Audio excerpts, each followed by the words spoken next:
And this is amazing how quality this does. I was surprised. Yeah, it was really Wait, I'm good. good. Yeah. Yeah. Is it just the iPhone app? Or It's an iPhone app called microphone? Voice Memo, Oh, yeah.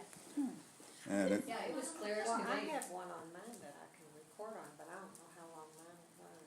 well, it'll run as long as your battery and your memory that you have on your phone, I think there's one that'll convert it to text too. probably. But it's yeah, and it we go 2 hours, and it's a little over a gig, I think. But anyway, I was going to say, everything's on YouTube now. If you want to re-listen or listen to it,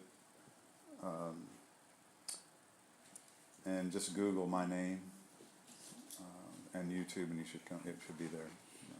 And I'll try to get an email together and send it. I got my T-shirt online. I found it online. You have an extra piece. The dream Stuff is stuff made up. is made up. Quantum physics is the Nice. dream. love Stuff that. is made up. I like that.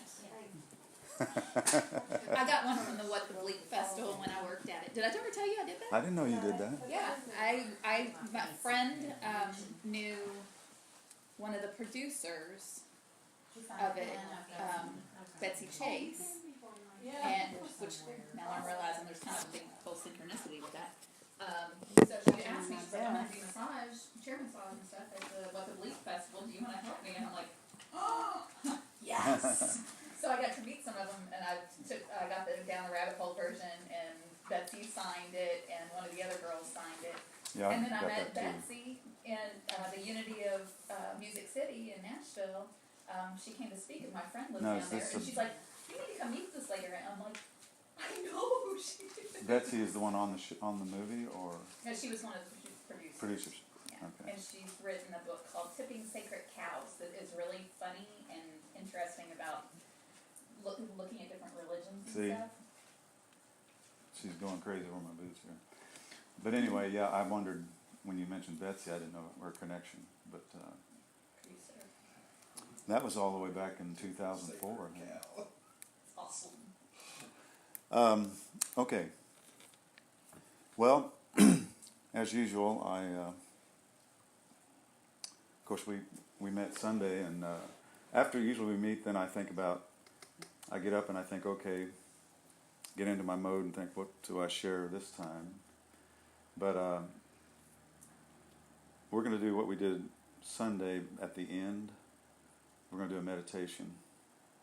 And it's going to be a combination of just, actually there's a modality that we use that Greg Braden has developed from his traveling around and meeting shamans and different, people all over the world that they're professional meditators.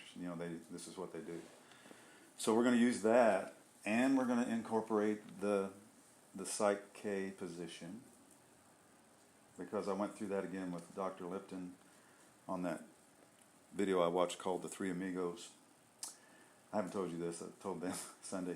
I come across a video that's named Three Amigos, and it's Dr. Bruce Lipton, Greg Braden, and Joe Dispenza. And I thought, man, this is heaven. This is like, these are the three guys I think got it going on here. And it was an hour and a half, and it seemed like 10 minutes. It was just amazing. But anyway, Greg, and then after that I came up to a 10-minute video of Greg explaining this. So we're going to do that. And I was talking with Karen earlier. Your method or mode of doing this is going to be pretty much something you design. She was talking about the music she was using that did it for her. So I know that my stuff may not necessarily float your boat, may not get you there. I'm just sharing it with you, and if it's something that gets you there and you like it. There's a lot of stuff I've been listening to that I'll just come across. I know it's synchronicity, but I shared this with them, and I might play some of it for you. Bryan Adams has an album he did with Hans Zimmer, for the movie Spirit, the Stallion Mustang, I think, or no, of Cimarron, the Stallion or Mustang of Cimarron, and it's a, what do you call it when it's a cartoon movie? Animation of the birth of a young stallion, and I'm gonna start crying. It just parallels what happens to us in life. You know, it's this young stallion running free, and he's, you know, and he knows who he is, and he's in his environment, you know, and the music is just amazing. So it hit me. It was like, oh my gosh, I didn't even know what the movie was in the movie, and I started crying when I heard the first song. It was like, whew. Now I don't know if I'm just that way. Does that happen to you? Do you hear a song or something and it just bang? Yeah. It's like, All wow. the time. Okay. Yeah. Well, that's, and I'm going to share a little bit of it with you.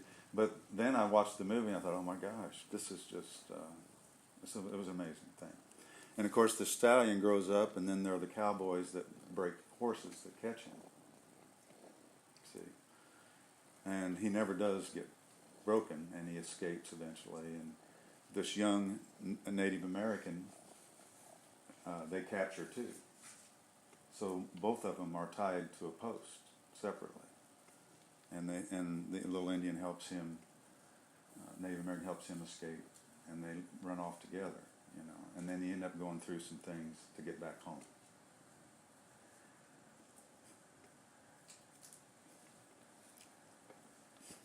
Sorry. Take your time, Travis. No There's problem. no rush.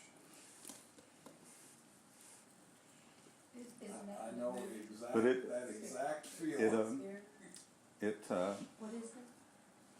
It's called Spirit. I can't remember the second part. The Mustang of Cimarron, Cirraon, Cimarron. Cimmaro. Yeah, Cimarron. And Was that a Disney movie? I'm not sure. I think it is. Okay. But it ended up, you know, paralleling what it's like for us. We come into this world clean and free. And babies are aware of that quantum realm all the time. Did you know that? Because they're in that state of theta and actually delta, which is like they're actually in a deep sleep, delta and theta. And so anyway, the point is, at that time, they are, and they slowly lose that connection. So we slowly lose that connection. We lose our freedom. We lose our imagination. We lose who we really are. And we become, remember I talked about the programming? From the time you have a hearing neuron in your mother's womb, you start getting that programming. So anyway, as this parallel goes, to me, the stallion, and he's coming home. See the song, well, that's not the one, but there's one coming home, and he sings this song, Here I Am. And it's just, I don't even know if I can play it for you, but it's the same thing I have in the morning when I say, Here I am, you know, home again. So this is, I don't know why I'm so emotional. It's But okay. in the last month or so, I spend hours, you know, and crying. And it's not a bad crying. It's not, I don't want you to get wrong. It's not a bad crying. It's like a cleansing and freeing. Well, and it's an overwhelming emotion of, I'm in a place I've never been before. See, I've not been this intimate. And that's why, you know, I liked what Joe wrote. He wrote a blog not too long ago saying that it is a love story with the Creator. If you really, see, we don't look at it. Hardly anyone looks at it that way. it's like I said when we were at your house, it's like this entity we talk about, but is right here now. But we talk about it like I said, if Belinda was sitting here and we never acknowledged her and just talked about her, how would she feel? Or that it goes away. Do what? Or that it, or we have to also talk about it like it can go away. Yeah. Right. Yeah, You like know? Like, practically all the time we're actually separated. Yes. right. And No that's contact. Joe's thing about attention. He mentioned this the other day, and I was telling him Sunday. It really hit me. He said, the most valuable thing that you can give to anyone is your attention. Because, That's you you're giving. right, that's exact. And he constantly says, where your attention goes, Energy. your energy flows. And so I'm finally learning and it's your emotions. You finally get the emotions involved. And you get that connection, you know. And I think I told you this before, human beings lose their attention span 6 to 10 times a minute. In other words, I would think a second. We're so scared. I know. But so that means a minimum of 10 times a minute. Okay. And maybe even, you know, but no, that would be the most that you would be. But anyway, my point is this. Attention, and it's really true. Have you ever been talking to someone? We talked about this. And you can tell their eyes went somewhere else. Their attention went somewhere. They were listening for a little Like bit, glaze over. but then and being a teacher, You might have run into that before. well, and also I'm very skilled at recognizing. You know, I know when someone's looking at me and they may be looking right at me and still not hearing a word I'm saying. I can tell that too. Just because of My that. My mom used to do that, and we'd say, "Earth to Shirley."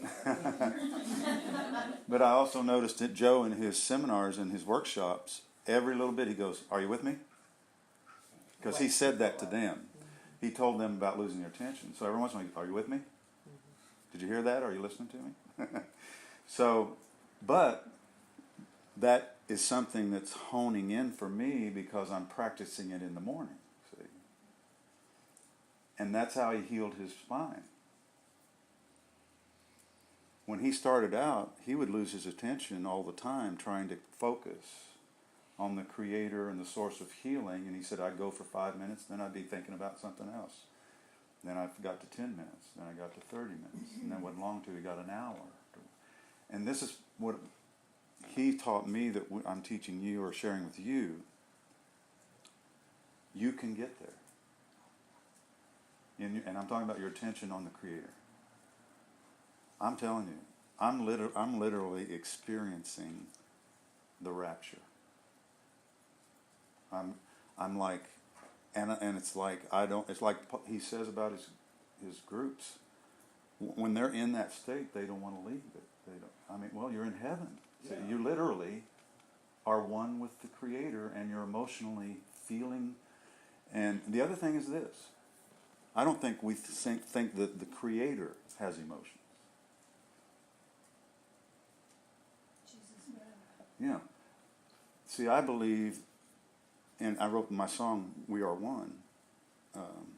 How can you say that I don't feel everything you feel, or not know that I feel everything you feel when you cry?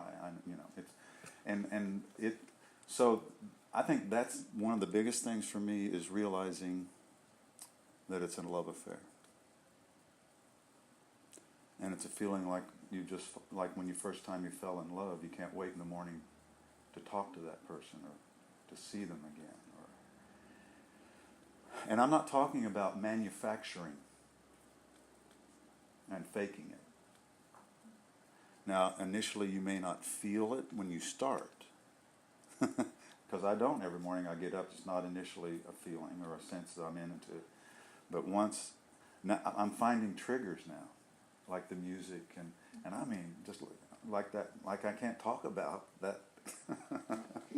Because I'm so conditioned with that now. it takes me there immediately. Some people might need ayahuasca. You and I, we just need music. I just need, yeah. But again, and see, Joe doesn't use this mode. And that's another thing I'm realizing. We're going to meditate, and it is a method, and I want to get skilled at it. But I also know what I learned from my years in the Bible and going to charismatic churches and experiencing what I experienced, the supernatural. It came from singing and praise. Yes. And the heart opens up. Yes, the gates open. Yes. You know, lift up your heads, O gates, David says. You're the gate. You see, you're opening the gate for the God, the presence of the Creator to enter into this realm. See, and it has to come through you. You're the gate. So you're going to experience the presence. So anyway, that was my initial mode method because of my background. So I'm just telling you that I know I have gotten to the gamma state without meditating doing that. I know I have. And actually Christians will talk about being drunk on the Spirit. And it's true. I saw it. I experienced it myself. Now, what I'm excited to share with you today, other than we're going to get into the meditation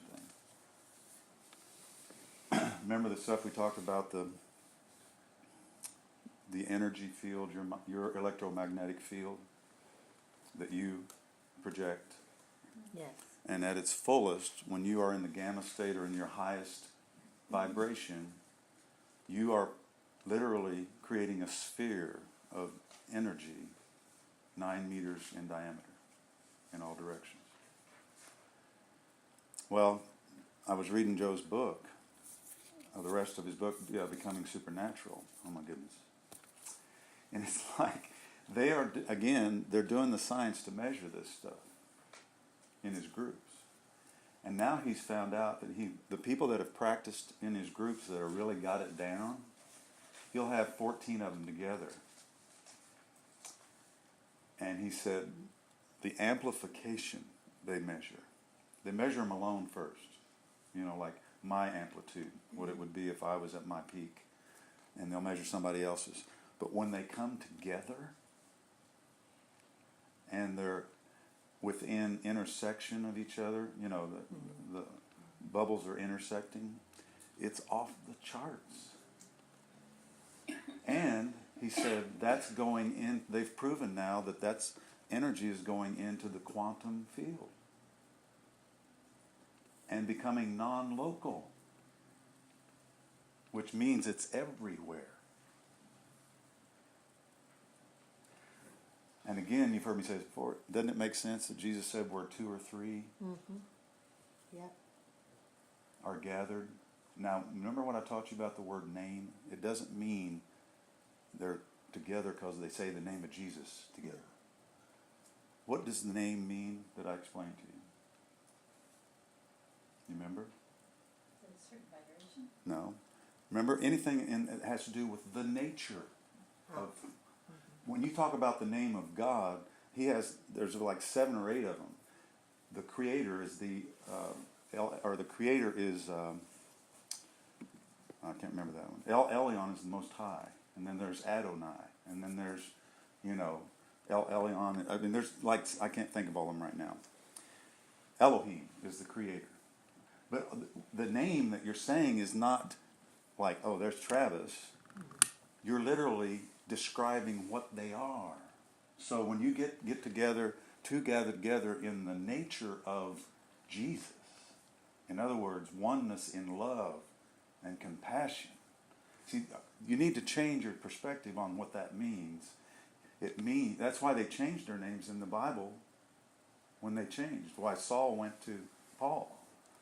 Why Abram went to Abraham. Sarai went to Sarah. It was because they had a nature-changing experience. So they were somebody new. Kind of like what Joe's talking about.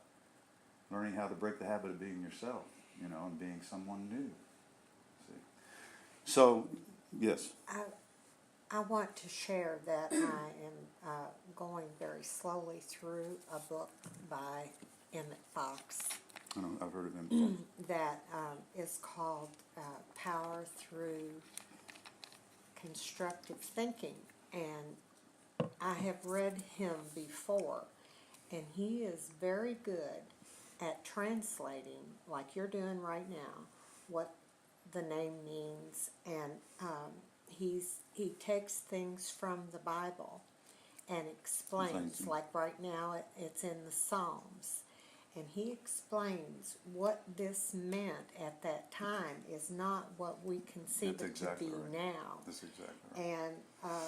And it's very, it opens me to understand, Well, it expands your perception yes, of all that. yes. So I highly That's recommend. wonderful. But now, what I want to get into, the part two that I'm getting excited about, I'm actually introducing you. I'm doing a background of where I'm headed here because I haven't got there yet about these fields.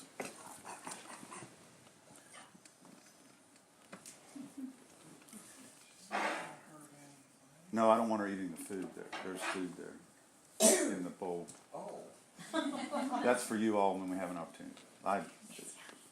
Anyway, and if you want to grab one while we're doing this, it's okay. But I want to get into this field thing. I need to get this to follow my logic here. Here's where I'm going with this. Joe goes into a long explanation I'm not going to go into with you, and I couldn't repeat it because I just read it once. This is a scientific thing. I don't know if you've heard of, you may have heard of the Schumann resonance. Anybody heard of the Schumann resonance? Now this is a scientific thing. I forgot what year this scientist discovered this. But you go up 30 miles above the earth, and from there all the way up to 600 miles higher, and we're talking about a sphere, another sphere around that, is the Schumann resonance, and it's 7.83 hertz, 7.83 hertz. And this is a scientific fact. And they found out that the stability of that determines whether our human bodies are functioning correctly because of our field. Our electromagnetic field is always interacting with the Earth's electromagnetic field. And that's always interacting with this Schumann resonance field that's above that. And guess what? The brain's perfect resonance is 7.83 hertz. And it's the area where you're going between theta and alpha. Oh my goodness. Now, do you know what the significance of that is? We've learned in the last whatever. Do you know what alpha theta is? That's where you get programmed. You drop into your subconscious. You're entering the field with that. Okay? And you can download from the field when you're in the theta. Yes. You're in the... So your brain and that resonancy is supposed to be one or in sync. All right? Now, here's the cool thing about this, too. Wait a minute. Okay. I just want to make sure I'm understanding this. So the brain's perfect resonance is 7.83 Hertz. Yeah. hertz, and then I think that's that's correct. also the theta state? Or- Yes, it's close to the theta alpha vibration. Okay. Now, here's the thing, though. Everybody's sphere, okay, that we're creating right now is going out into the electromagnetic field. And we are literally, they have measured, this was the big one, the week after 9/11. Have you heard this story? The week after 9/11, they had dispersed, I forgot how many, of these measurement instruments all over the world. Scientists have done this to measure the level of energy in the electromagnetic field. And what they measured the week after that was the highest unification of the people on the earth Wow. ever. And it was because the boundaries were gone. all countries became concerned about what happened. They forgot about their differences. But it took a tragedy, and it only lasted about a week. But they measured the, and now think about this too. If you can do it in a positive way, it can also be done in a negative. And right now, that's where we're in the most negative it's ever been. Right now. All of the separation, us against them.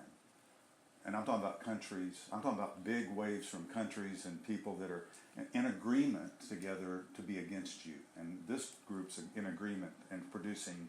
And so there's all this just, everything is jagged and it's just out of sync completely. And we can affect, and they're also saying too, I as an individual, when I walk into a room, if I'm highly charged with my sphere, and as Charity says, I got my wings out, full extension, I can literally change your nervous system. I can affect your nervous system in a positive way. Just when you walk into my sphere. And I got to thinking, oh my gosh, Jesus.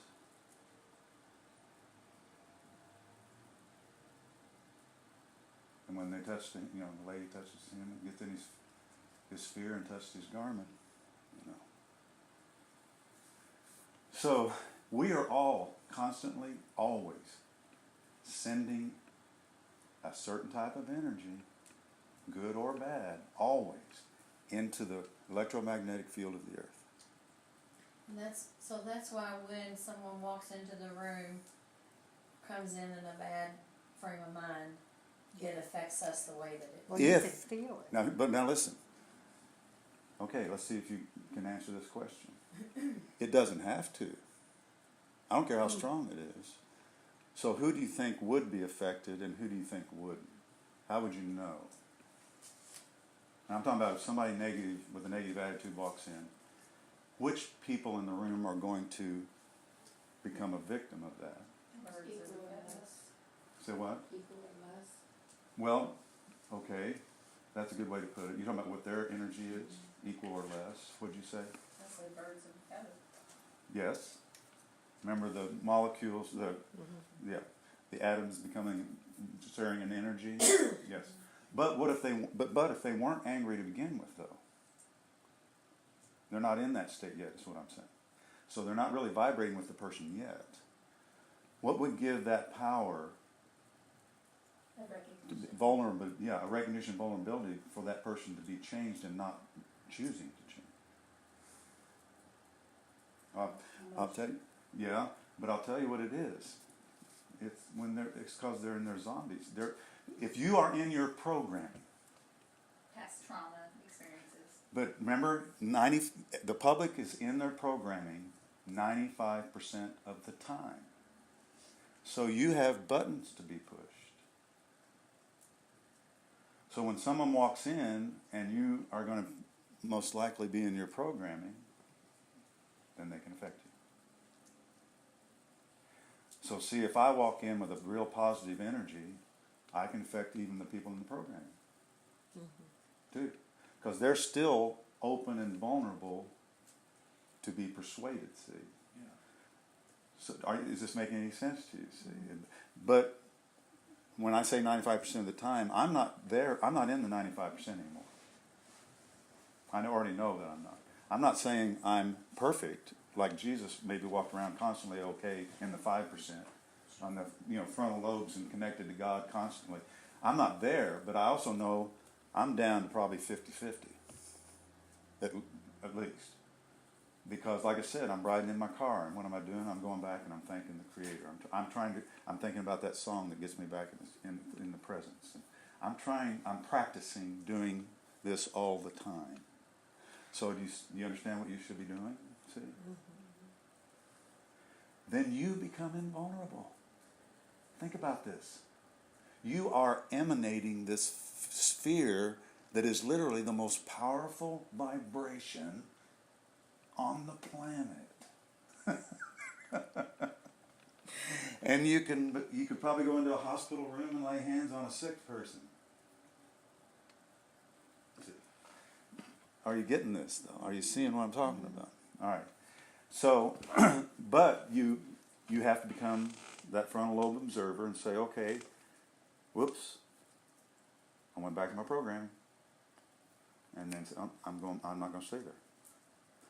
And how do you do it? You plugged into your ego and your program. All right, I'll just start praising God and thanking God for all what He does. Just go to Thanksgiving and appreciation. That's the best way to get out of that is immediately start being appreciative again. And directly to speak one-on-one to the Creator immediately. And you're right back in. And I'm thinking, wow, this is amazing. Remember what your aunt did with her husband's doctor that we talked about? Did you hear that story on there? The doctor, excuse me. Her husband believes everything the doctor tells him, you know. He's been wired that way, and most of us, all of us have been, and if we aren't now, we were sometime. But she was, at first upset with the doctor because the doctor was telling him that, well, at this age, this is going to happen. And these, I don't remember what she listed, but it was a bunch of bad stuff the doctor was telling him, this is just going to happen. Oh my gosh, And then she said, he just doesn't need to be doing that. And so she changed her perspective of what the doctor should be. And you heard what happened. Yeah. They went back to see him the next time, and the doctor says, well, I've done all I can do. It's really up to you now to heal yourself. It was like total 180. So do you see what I mean about... And she wasn't standing by the doctor when she was doing this. What was she doing? She was emanating this into the non-local field. And she was focusing on him. And guess he got the message. See? Can I add a little bit to that? Yeah. For y'all that don't know him, he's had a lot of injuries, he's paraplegic. And the doctor, I guess while Diane was doing the resonating of energy, didn't he ask Steve, or he wanted to know his past history, or he Yeah, he went asked back for in his his past. past history? Which they always want to know. So he brought the Past past He in. brought the past in, yeah. And, but it was a good thing, because he says evidently you've been healing yourself all along. Yeah, it had a good consequence. So anyway, yeah. And so Steve realized that. And there was a that's his transformation for perspective. A lot him. of things Yes, have changed. changed. And they opened up in the relationship, not talking in the religious terms anymore, but on these terms. On going beyond. Not quite him on his Medical. side, but he's much more into the receiving of new information now. Yeah. There are two more things I want to cover too that he talked about concerning our field and our sphere. Isn't it funny how we even had the saying before, like you get close to somebody and he says, yeah, you're in my bubble. You remember saying that? I remember in your space. Yeah, in space or in your There's bubble or actually something. a person involved in our Sunday school class that says Says that all that, the yeah. time, I'm getting back in my bubble. And I'm creepy you, and he said that. I wrote a poem about it. Yes, I love that. Oh, I'd like Oh, to want to share it. oh, it's wonderful. But the thing that I want to share with you about this now is Joe, in his last chapter, is talking about the influence now. When you know this, and you're practicing this, like we are, and when you gather together, this is all Bible here, buddy, in unity. See remember those 14 I was talking about he had in his seminar that were the highest vibrating meditators, and they were totally unified. Isn't that what the Bible teaches? When you become, that's the book of Acts. They were of one accord. 120 of them. And that word in the Greek means they were striking the same note. They were striking the same vibration. They were unified, and it was all love. It was everything. This was like a uniting thing after Jesus had, gone, and it was like, oh my gosh. And then what happened? Miracles after miracles after miracles after miracles. They were healing the sick, and nobody had a need. Everybody had clothes and food, and I'm thinking, oh my gosh, we don't get it. We don't get it. And it wasn't just, we're all taking care. I'm talking about the power of the Creator flowing without any inhibition because of their unity to the Creator and to one another. Well, it shows up So every this- time there's a catastrophe. Yes. Well, and that's that's the bad way for it to Yeah, happen. I know. But my point is, this is where I want to go if you want to go with me. We're not here to just meet and talk about stuff. Change the world, We're, or at least our bubble. my desire Collective bubble, anyway. is for us to unite in unity, in this vibration and change the world.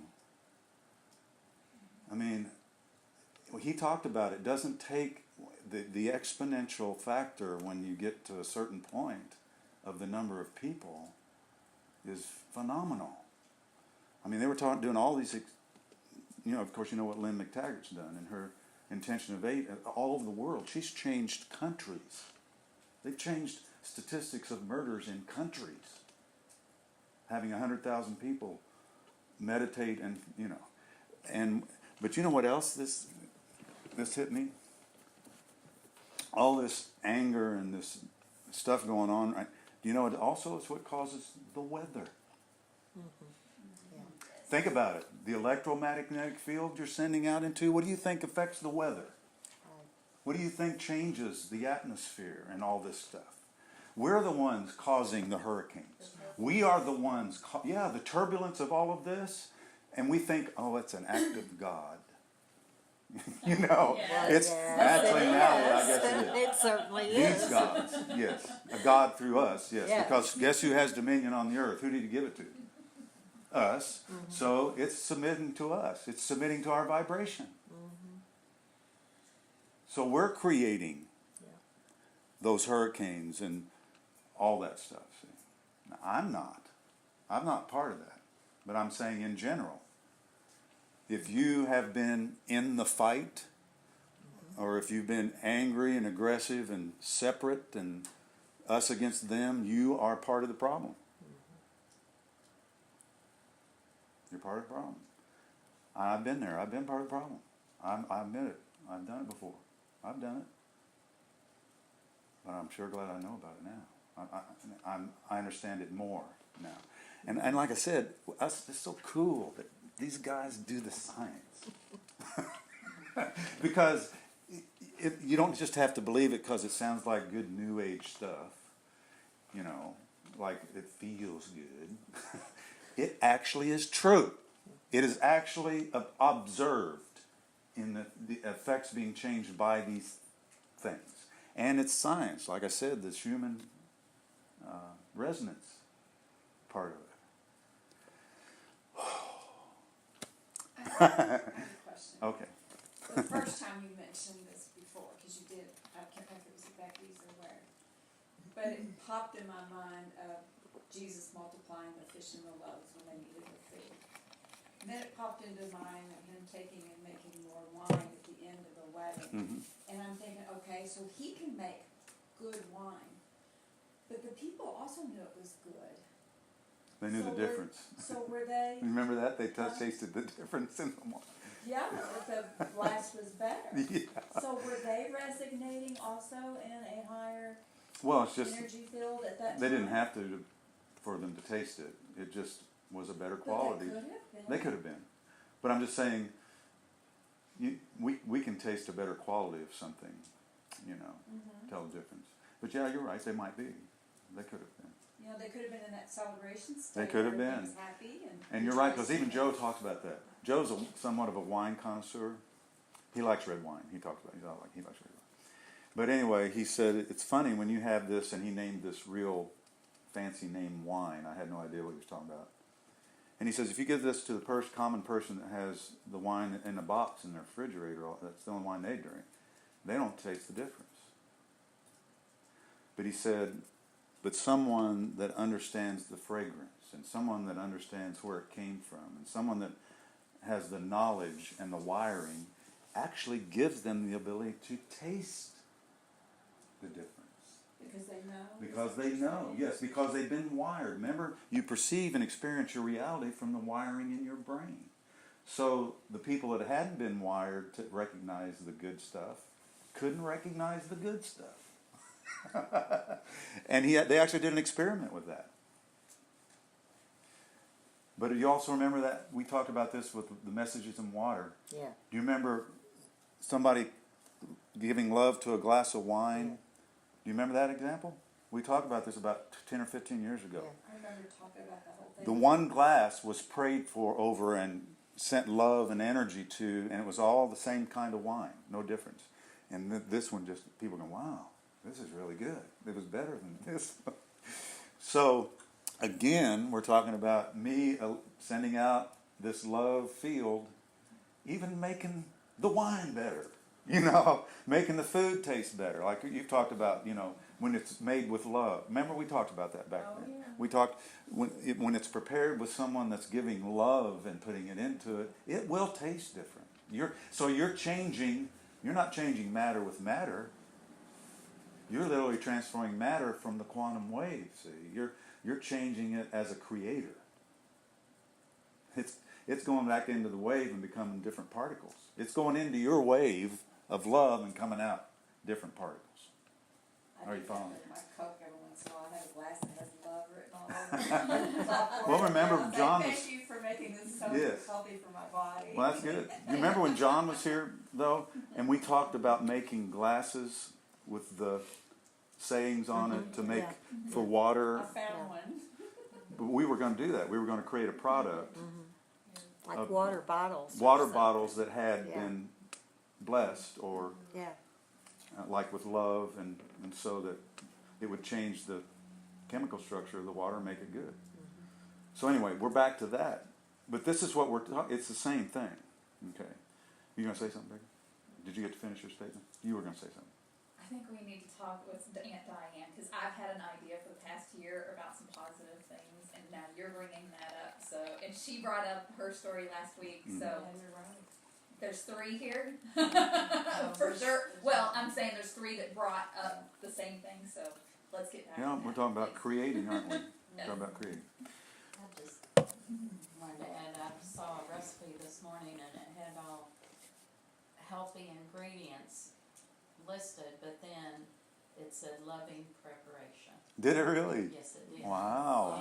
And I had just signed up for this gal's Instagram yesterday, and she talked about how food was changing herself and all, so. Well, and I hadn't been in the habit of doing this myself,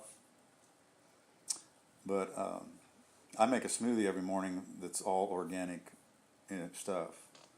But I still put my hands on it now, and I send the vibration into, and I literally tell the molecules and particles of that stuff, you are now vibrating at such a state that when I absorb you into my body, you're going to give it health and energy and rebuild cells, and I tell it what it's going to do.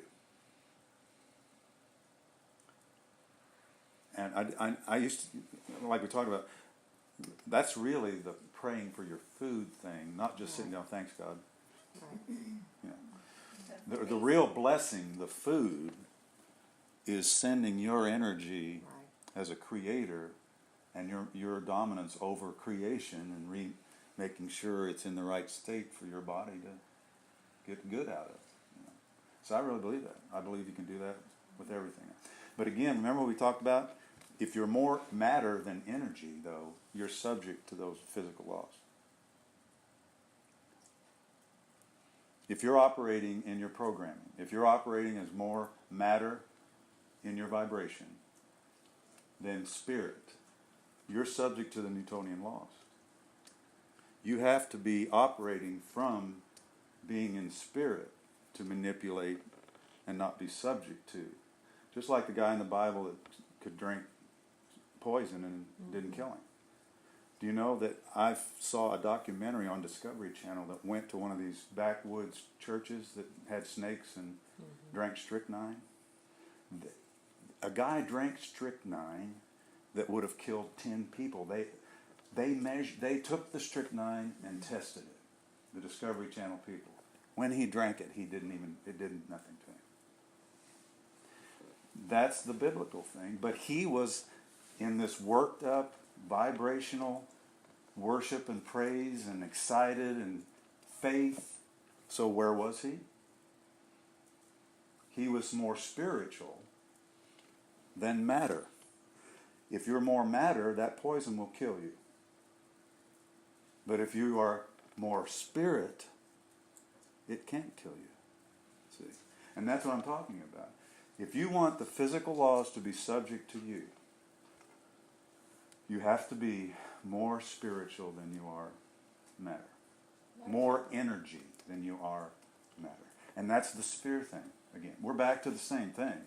It's what state is your sphere? Is it here? 4 inches wide because you're in fear and you're arguing with people. You just yelled at the guy that cut you off on the road or whatever, or or you looked at your taxes and you have to pay $20,000, or are you back in that mode? Well, then poison will kill you. Are you following what I'm saying? Yeah. That's why you want to practice every day. Like I said, I'm 50-50 right now, so I'm probably about 50 spirit or 50 matter, 50 energy throughout the day. I'm going and I'm shooting, but I'm shooting for the 100. I don't care. That's, I'm going for the 100%. So this is what's exciting me. What were you going to say? I'm sorry. You get ready to say something. When you were explaining that when you're in that state, that field, that energy field, that's what the Native American shaman did, the medicine man, when someone was ill. He was in the spirit and he brought that person along with him. Mm-hmm. That's what I'm saying. In fact, most indigenous people have been doing this for thousands of years. It's been tradition passed down and taught. But it wasn't a religion. It was just they knew the way. What we think of as No. a formal religion where there's a church Right. and a structure Well, and there's somebody at the top and everything. Which there is not. No one's at the top. Yeah. Except you when you're all spirit. Yeah. See, when you're all spirit, yep, you're there. But anybody, you're not. But if you're all there, you're actually a servant. The church is Remember what Jesus said? The first will be last. And he said, the greatest among you is the servant of all. So it's actually being that servant and in that loving kindness is when you're at the top. See, you're invulnerable to everything. Poison, a snake bites you, you just shake it off like Paul did. Because he was walking. I just love this stuff. I don't know about you. This is like, wow. And Joe and all these guys, Joe quotes the Bible. He said the other day, it's like when you become this new person, it's like being born again, he said. I heard him say that the other day. And remember how many times you go in and out of the quantum? Joe says 8 times a second, but Bashar says billions of times a second. That your particles are going in and out. And each time you have an opportunity to be brand new. Do you know that? Every moment that passes, you have an opportunity to go into the wave and be somebody new. Baptized. And then resurrected, see. Baptized, resurrected. But most people still fire the same neural circuits, live the program constantly all the time, so what particles are always coming back? The same ones. See. And you know what Joe says about your genes and your DNA about that? It's you're taking your genes, which each DNA actually has a minimum of 1,300 expressions. Some have 35,000 possible expressions. And you're doing the same one every day. And you're wearing the gene out. That's why you're aging. So you're using the same one. Now, I explained this to them Sunday. Bruce Lipton came on these 3 Amigo things. When they asked him about the telomeres, Bruce got all excited because that's his thing, genetics. So he tells this expression, and I want you to hear this was really cool. He said, your telomeres are like train tracks. So every time it wants to reproduce a new gene, the train goes down the track, and by the time it gets to the end of the track, you got your new cells or whatever it produces. Then it does it again, but the track's a little shorter. We're talking about your telomeres. Then you do it again, and the track's a little shorter, and again, and the track's a little shorter. And he says, this is aging. And they figured out that the normal process of that, the average thing, we should live to 120 years. Oh my gosh, where does it say that? It's in the Bible. Did you know that? Yeah. It's in the Old Testament. It says man is given 120 years. And a geneticist says that's exactly what they measured. Then he goes, but that's not even true. That doesn't have to be. He said if you produce the chemical telomerase, it actually is a chemical that will rebuild your telomeres and extend them out again. And guess what they measured that did that? Did I tell you this already? Have I told you all this? Okay. You've heard it. They actually, when you are in appreciation, thanksgiving, and unconditional love, they've been able to get people to practice that in their state, measured their telomeres before and after. In fact, Dean Ornish is a doctor that did a special experiment with men that were prominent or could get prostate cancer. And they did this very thing. They practiced, they got them in meditation and from the heart feeling this love and compassion and giving and wanting to and feeling appreciation. And they measured their telomeres. Some of them grew 25%. That means if you're 40 years old, you just added 10 years right then to your life. You just got 10 years younger. And it's appreciation, unconditional love. Yeah, it's not just feeling it yet. Thanksgiving, but it's what we're talking about. If you're living in that state of wanting to serve, wanting to help, wanting to love, and always expressing that, your telomeres are growing.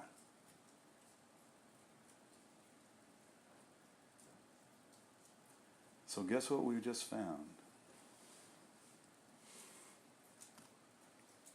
Anti-aging. How about the fountain of youth? What's his name? Said it was in Florida. Ponce de Leon. So, and Jesus says, out of your belly shall flow what? Rivers of living water. See, the emotions that you're having coming up from this center into the heart, vibrating into the brain, goes through the thalamic gate, he says it hits your pineal gland, pressurizes against it, and it pushes all these chemicals out. Joe was talking about that. And it pushes all these chemicals out that are, I pronounced this before, but the immunoglobulin A, which is the highest thing that your immune system puts out. And he was talking about, he said 1,300 chemicals that are all for getting you healthy and youthful. And so that's the waters, the living waters are flowing up. See, it's that energy going up. Kundalini, is that the word? Kundalini energy? Can be. One of many. The IgA Yes. is also associated with allergies and autoimmune issues. So it would cure those, you're saying? Mm-hmm. But if you look at what the like women, Right, and right. especially right now, it's a huge thing. And doctors they're not finding sources. It's just like fibromyalgia. It's autoimmune, but there is no. Well, there's that. In fact, they talked about it's that. emotional. Yeah, Dr. Lipton and Joe talked about he says all these autoimmune system diseases can be cured with what we're talking about. So can allergies, because Yes. allergies is an autoimmune. Yeah. And Acupuncturists can do And we're talking AIDS could be cured with this. See, remember, mankind and doctors are the ones that say that they're incurable. Haven't we said that before about something and it ended up not being? Eventually. And so, have you learned yet not to believe them? Have you learned yet not to believe when they say it's incurable? Okay. Well, okay, I'm anxious to get some feedback here. How are y'all feeling about all this? I'm excited, I'm ready to get started. And are you, okay, and Karen said she's doing her morning thing. We're about ready to do this, I think. What time is it? It's 11 o'clock, so we've been going for about 45. Travis, would you? Yes. Give me the other lines I'm missing here. Here I am, Lord, it is I, Lord. Do you know this song? No, I don't know that one. I have heard you calling in the night. What? Yeah, I've heard you calling me right. Say again. I have heard you calling in the night. Okay. Did you write that down, or do you already have it?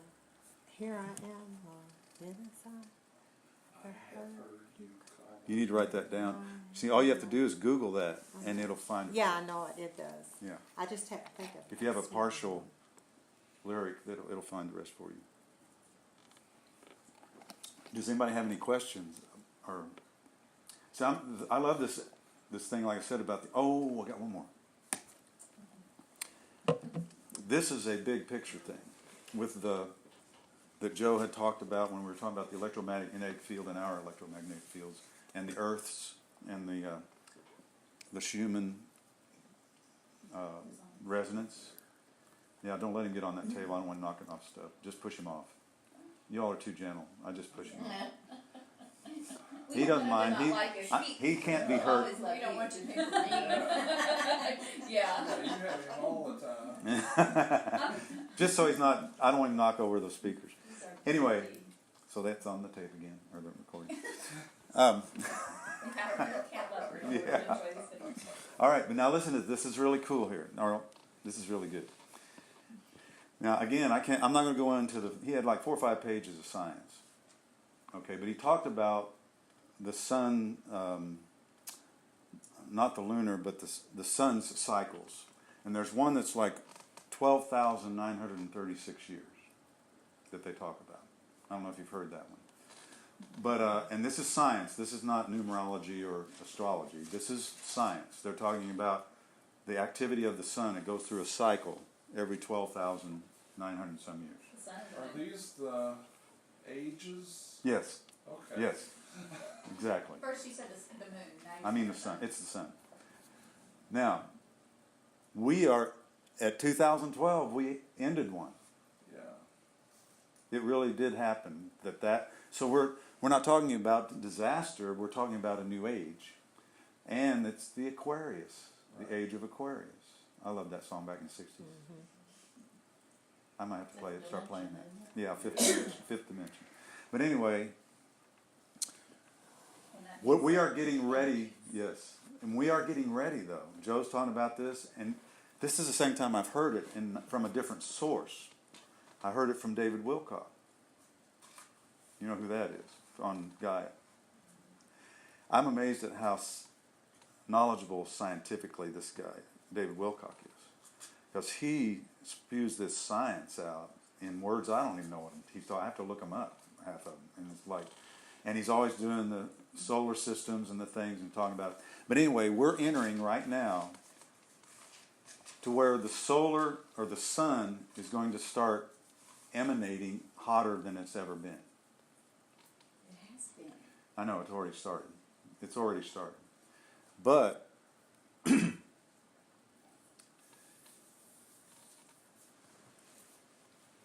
this sounds like, to me, the book of Revelation and about the new millennium.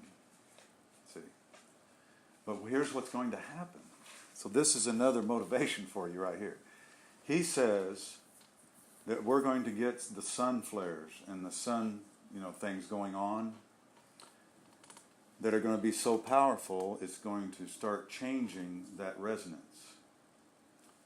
The electromagnetic, because that one thing field that I explained to you, the Schumann resonance, is what protects us from the sun.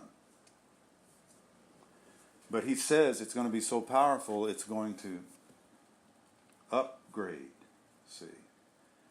And he says it's going to affect that, then it's going to affect our field, and then it's going to affect our personal electromagnetic fields. And he says whatever you are is what's going to be magnified. In other words, if you are into the separateness, angry, fighting, it's going to magnify that destruction in you. The process of that destruction is going to be amplified physically. And for the ones that are on the other side of the coin, it's going to amplify and speed up the process of you becoming like God. He said this. He said, if you're vibrating your field, like what I've been talking about all morning, if you're in this state and you're there more than you are the other, it's going to amplify and quicken this. And I thought, oh my gosh, that sounds like the second coming. What's the second baptism of? Fire. If you look at the sun, what do you see? Fire. The second baptism is a cleansing fire. And scientists are saying this is going to happen. Not the Bible. The scientists are saying this is on the verge of happening in our lifetime. Yeah, they say within 50 years it's going to be more like Atlanta here and more like here in Chicago. So think about that and see again, the parallels of all of this make sense to me. And it's funny, it's back when I was 18 years old and people used to talk about the second coming. I just had this intuition in my mind. I'm thinking, I'm going to be alive. I'm going to be alive when this happens. And I thought, yeah. And so you have nothing to fear, see, but fear itself. You really have nothing to fear except being fearful, being hatred, being angry, being in separateness. Now here we go. Where's the vulnerability? Being in a separateness state instead of a unified state. See? You remember what Jesus told the parable about burning the chaff away? Do you remember that? When they gathered in the wheat and they burned the chaff away so that all that was left was the what? The good fruit, the wheat. Now, here's the other thing I want you to say. Or listen, I'll let Jehovah say. It's already started. That's why we have so much cancer. The corruption and destruction is still already amped up. Because that's what disease is.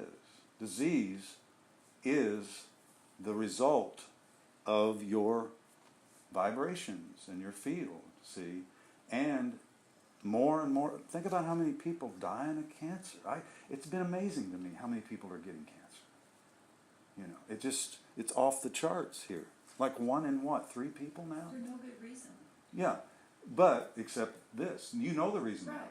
Because do you know what cells are supposed to do is reproduce and die. Reproduce and die. Cancer cells don't die. So it's out of balance. It's not in sync with the way the wholeness body works. It's out of the sync of the vibration of all the way things work in unison. See? So it makes sense to me. And I'll guarantee you this. It's going to get worse. And there's not one thing that humankind can do in their systems to stop it. You can't change matter with matter. Remember we talked about that? Yeah. You can rearrange it. You can cut it out, like they do with cancer. But you're not going to cure from the source. They're not going to find the cure. They're not looking for the cure. All they want to do is, wear pink T-shirts and go on walks. And I'm making fun of something. I know people are sincere about it, and I'm not making fun of them. I know their hearts are sincere in the right place in doing this. It doesn't do anything. It does. In fact, you are promoting cancer. Right. Because what are you talking about? Cancer. Cancer, cancer, cancer, cancer. Let's have a cancer rally. That's My great. God. Why can't it just be a pro, happy we're all alive no matter what disease or illness you have? Well, rally? but see, but Because that doesn't make money. There's can't no, talk that's about- right, there's no yes. foundation. it's exactly. Exactly. But also, again, let's go back to the cause of everything. Isn't it the world's programming? Yeah. They don't, and let's not berate them because they don't know. They don't understand. They're ignorant. And I was ignorant. See, I was in the same state too. So I have no right to judge them personally. But I'm talking about the system. I'm talking about the program that's in them, not them. Remember, you're not your program. They're not their program. They're So- just like the Roman soldiers who crucified Jesus. Yeah. They know not what they do. They know what they do. And you know what Jesus also said? And you couldn't do this to me if I didn't allow it. Yeah. Yeah, he didn't go because they forced him, and he didn't really die physically. He just left. His body didn't die. He just left. It says, it's time. It's finished. Kind of like Elvis has left the building. Now Elvis impersonators take over. Yeah, exactly. Elvis impersonators take over. Yeah, I love that. Unfortunately, Vegas gets all I love that. that. I love that. Do you know I actually wore one of those suits? I, They make them no, I'm talking about the guy that made him. Him. in jazz. He's the one that made him for the movie. Yeah. Charles Taylor. He's the one that made him for the movie. Yeah. Uh, all of his costumes. Viva Las Vegas. He made all of those things. I wore one that was worth $3,000 Oh my God. because I played in the Joseph and the Technicolor Dreamcoat at Jeff. They asked me to play the Elvis part of it. Cool. So I got to do the dancing and singing, and I had the girls behind me, and You have scarves. yeah, I gave that out at the end. I gave scarves out at the Threw around end. the audience. Yeah, and when they asked me to do it, I thought, I can't do that. And she said, yeah, you can. Yeah, you can. I know you can. And this was I can't think of her name now, the choir director. She was a student when I started, but she said, we don't really have anybody that can sing and pull this off. So would you do it? And I said, oh, okay. But I need a coach. I need some dance coach or something to tell me. But all I did was I watched a bunch of Elvis movies. Yeah. So I watched what he did, and Yeah. learned, and I did the hip thing, and I did every move I could think of. And then they had the little butler guy that was in the movie, and I was doing this when I was dancing, at the end of the song. Well, the song ends, and this little butler guy's still going. He's like, and I said, "Hey, little butler man."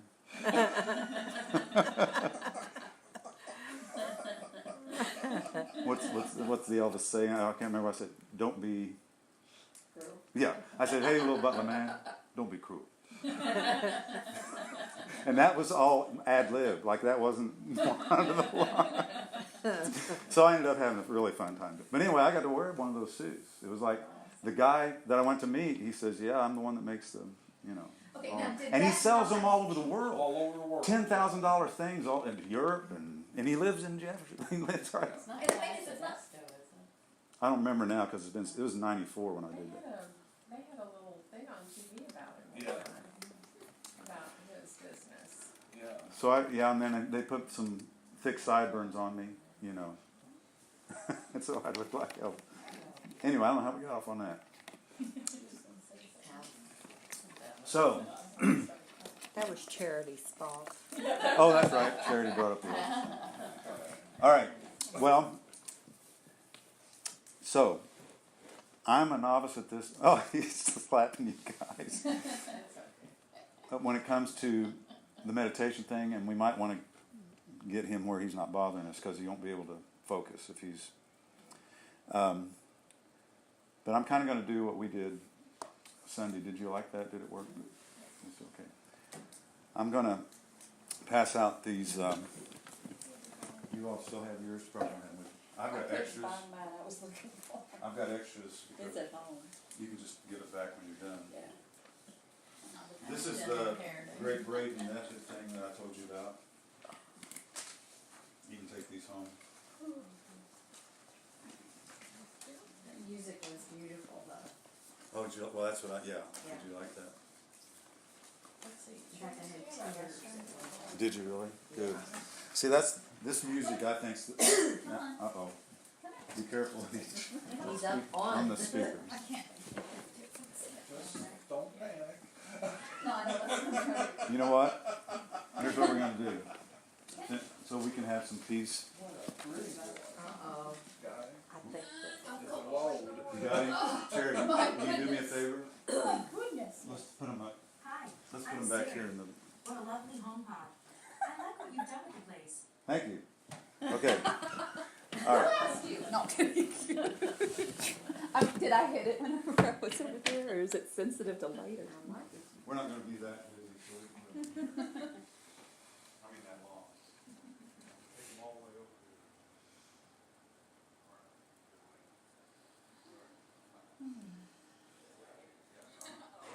Sorry, I didn't see that. You'll get out in a second. I do that same thing in the morning. I've got Siri changed. She's got a British voice. Touch her center with your head on. My friend Shauna did that with hers, and I love it. I do this in the morning when I sing. Do you really? That's good. She could use some good. Does anybody need a break? I think she just went to the bathroom. We can take a break first.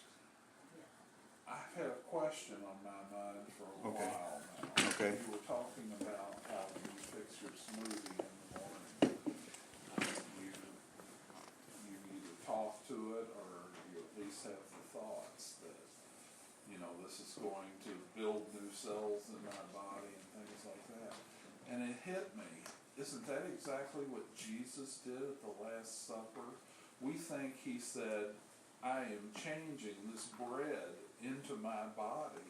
But isn't he saying this bread is my body? Yes, yes, There. So that hit you when I said do this that. in memory of me. yes. It's not my body, it's your body. Right. Which is a Whole different perspective. Yeah, That's just like when we do communion every single Yes. time. yeah. This is my body You of Christ, you don't body need of Christ. somebody else to do it for you. This You is my do body, it. take and eat. Right. Now, do you know, while we're waiting on her, and I think when I was at your house, I did that whole thing on the 1 Corinthians. Did I talk about that? I know I did it with them. And Paul's starting out saying the body is divided at the beginning. He said, some say I'm of Cephas, some say I'm of Paul. See, that whole book, if you read it from beginning to end, he's going from division to oneness with the body. And he even said, you are babes, carnal, more matter than spiritual. Are you following me? Mm-hmm. And then he said, is the body divided? He's being rhetorical, because you're all out here, is the body supposed to be divided? And so, but then he goes on to say, some of you you're backbiting one another, you're devouring one another. He said, some of you are weak, sick, and dying because you haven't rightly discerned the body. You are the body. In other words, so is this. The people you're separating yourself from, you're separating yourself. See? That was the whole concept. And in fact, that was what you were supposed to be doing. That's never been explained by a preacher when you take. That's what you really should be telling people before you do communion. This is just symbolism. This is just a metaphor for the real thing. And you all are sick and dying because you're not rightly deciding. See, nobody has. I thought I never heard one preacher go into that from that book. No, And then he said in chapter 11, he talks about all the gifts. No, gifts of healing, gifts of wisdom, gifts of knowledge, prophecy, words of wisdom. And these were gifts that they could have given to each other if they were unified. See, and it was not their gifts; it was the Spirit, God's gifts to them through everybody, and the body would be thriving. See, but then Paul says in 13, then he describes what? He says, the love. This is what love is. It doesn't seek its own way. If you want to see what love is, that's the chapter you read. And she usually quotes it for me. It's the chapter that they read at weddings. Yes. But here's what's funny, though. At the end of it, he actually says, when I was a child, I spoke as a child, and I acted. But what did he call them in the first chapter? Babes. See, he was still talking in the same reference. In other words, I used to be immature. Yeah. But then he says, but when I became a man, and he meant, the word there in Greek is mature. Yeah. Oh, I put away childish things. Right. And then he said, I could, before all that, he also said this. He said, I could, speak in tongues of angels, but if I do not have love, I'm a sounding gong. And he named all the gifts and said, even if you have these, if it's not with love, it doesn't do any good. So then he says, when I matured, I put away childish things. And do you know what that really is? See, remember he said, I can't give you milk or meat because I have to give you milk. So that whole book was milk, even the gifts. Yeah. So what he's saying is, though, your babies and babies need milk. Yeah. Well, that also means a baby needs someone else to give them a word of knowledge. They can't get it directly. They need someone else to give them a healing. They can't get it themselves from God. They're dependent, see. But he says, but when I grew up, I put away childish things. In other words, these gifts are actually childish things here. And he said, I will know as I am known. In other words, now I'm one-on-one with God. I don't need you to give me the gift. I don't need... See, nobody sees that whole message. I don't need anybody else. No. And then he says, faith, hope, and love abide, but the greatest of these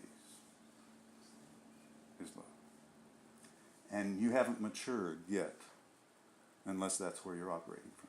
See, you're not more energy than matter. You're not more spirit, see, than physical, until you're walking in that unconditional love. And that conquers all. Remember? Love, at the end, love conquers all. That's the greatest commandment. And you know what Jesus said when they asked him, what is the great? He said, love the Lord your God with all your what? All your heart. Affection. What did we talk about earlier today? Putting your affection on the Creator. Heart, soul, mind, and strength, body. In other words, your whole being. Yeah. Then love others as yourself, because it's you. Yeah. See, the body. Then you love. When you get this, you realize, how can I hurt her? I'm hurting me. Yeah. This is me, Yeah, I'm not not hurting metaphorically. somebody else. Not metaphorically. Right. Yes. This is the body. Yes. And you get, and see, that's, then when the body's divided is when it's sick. See? Just like he talked about, some of you are sick and dying physically. That's why I said earlier, that's what's happening right now. That's The the division, all the division, all the fighting, and all this negative energy is what's causing cancer. It's causing all these diseases, every one of them. I don't care what medical science thinks they've found. You can list all diseases and put it there. Diabetes, I don't care what it is. Every one of them would disappear.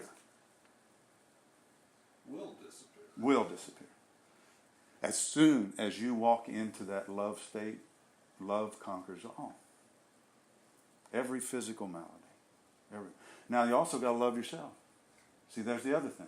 How many of us are self-judgmental? Yeah. How many of us find it difficult to feel good about ourselves? See, even the Creator feels better about you than you do. And He's supreme. So what are you doing? Stop it, and realize, again, it's none of your fault. You know why it's not your fault? You didn't choose the programming. You didn't choose to be this. Like Paul said, it's not me in Romans 7, it's the sin in me. The programming. Paul recognized it. He says, I fight to do what's right and I end up doing what's wrong. Remember that battle he talks about in Romans? And he says, but it's not me doing it. It's not me. And I've been delivered. So all I got to do, he says, if I set my mind on the spirit of life, or on the spirit, the law of the spirit of life, I'll reap life. If I set my mind on the law of sin and death, I'll reap death. So he realized, I shouldn't feel guilty. It's not me doing it. So that's the other thing. You need to let go of all that stuff. You need the way that Paul wrote about, we all start out, he called babes, and then, then I decided to put away childish things.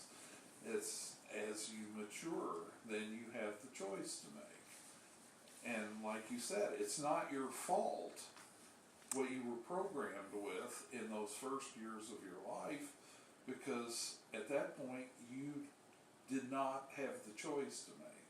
You were but eventually you do. Well, but you have to become aware, though. Yes. See, the other thing is, do you know what percentage of the population? How many do you think really know that they're in program? None of them do. None of them really do. Well, that's a conspiracy theory. They think they know. They think that's them. That they really think.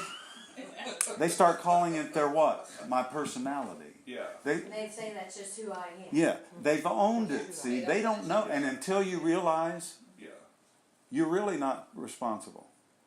And even then, it's a process. Like Paul said, be transformed by the renewing of your mind.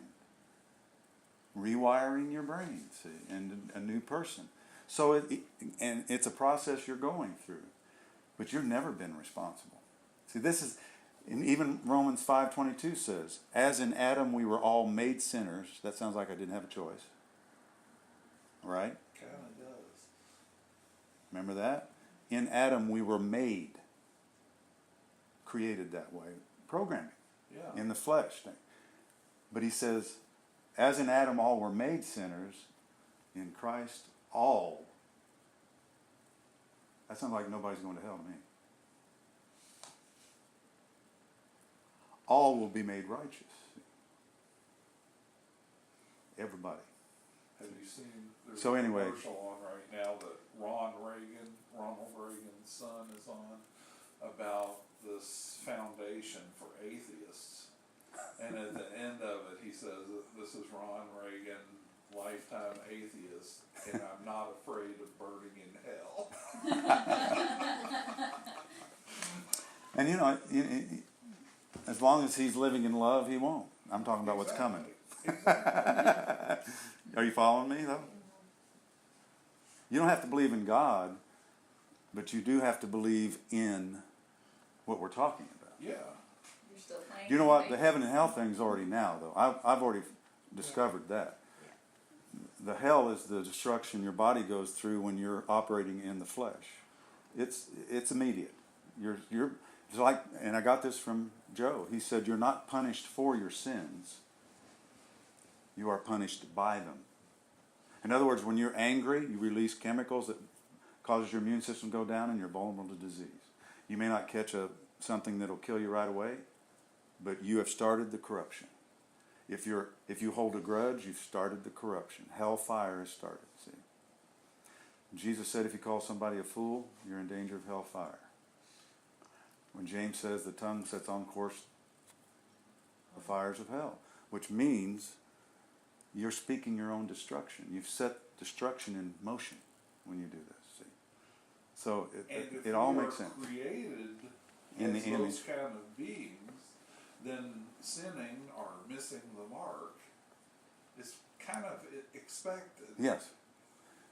Well, I mean, I could get into a lot. Like we've done something. I could get into a whole terrible. nother subject about that I believe when God said don't eat from the tree, he was playing with their human nature knowing they would. Yes. What does anybody do when you tell them not to? They do that. Because it's He the wanted tree to of awaken. knowledge. That's the surest way. It's knowing the difference. And when they did, live their whole infinite lives in there without doing it if he hadn't said, now of all the things, this is the one. but he also wanted that to happen because, in fact, when they did, God said, well, they've become like us, knowing good and evil. See, God knows good and evil. That wasn't the problem. They hadn't been taught and grown up yet. Yeah. They had all this dominion and power. You're not ready to do this yet. You need to mature, and I'll teach you. Later on, he wasn't saying never. Yeah. He was saying eventually, because that's. Do you know that good and evil have to exist? Or they couldn't grow. Right, and They it's were the stuck. concept of our universe. You can't have light without darkness. You have to have you have to have the contrast for one to exist. The other one can't if it's not there. So you can't have paradise without hell. You can't. There's got to be the contrast. Just think about if everybody lived in paradise and never knew anything but paradise. Do you How think would they you would know know? what it is? No, Do you think they would really know what it was? no. No, they couldn't because they had no contrast. Now think about this. Do you know what our atom has in it? It has a proton, which is what? Positive. It has a electron, which is Negative. negative, and guess what? They're both balanced. But it also has Neutron. a neutron, which is neutral. Frontal lobes. So see, when you're neutral, you can choose between positive and negative. See, it's in our universe. It's all the way. It is the universe. Yes. So, we've always had the choice. We will always have the choice as long as we're on this planet to choose good or evil, and the judgment is built in. If you choose evil, you're getting judgment right away. If you choose the other side, you're getting life right away. See? Okay, I better do this or we'll never get to meditating. I'm sorry. No, I like this. I could go. I wouldn't mind if we went to 2:00. You know, I don't either. I can do this all day. Because every time I do get more stuff. It's like you primed the pump. Y'all don't even know what that means, do you? Of course, Yes. of course. Because I used to prime the pump. I remember doing it. Did you do that? I haven't done it, I've heard of it. Yeah. We still have one at home on our farm. It's not used anymore, but where you had to pour water in it to get it going. Tell me again what the word righteousness meant. It actually means oneness. That's another Old English word because of the King James Bible. Actually means right standing with God, but that's already there.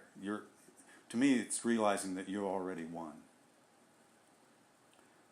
That you're already one with the Creator. In the right mind. And it's nothing you earn. Yeah, it's nothing you earn.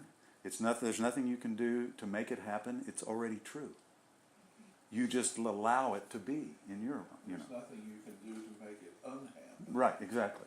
Except ignore it, and then. Yeah, you can act like it's not. But it's there, still an but illusion. It's still there. It's still there. Right. I came up with a phrase the other day that hit me. I thought, I am unlearning what I'm not to be what I already am. Yeah, that's shedding the childish things. I'm unlearning, and I'm talking about the program. I'm unlearning what I'm not to be what I already am.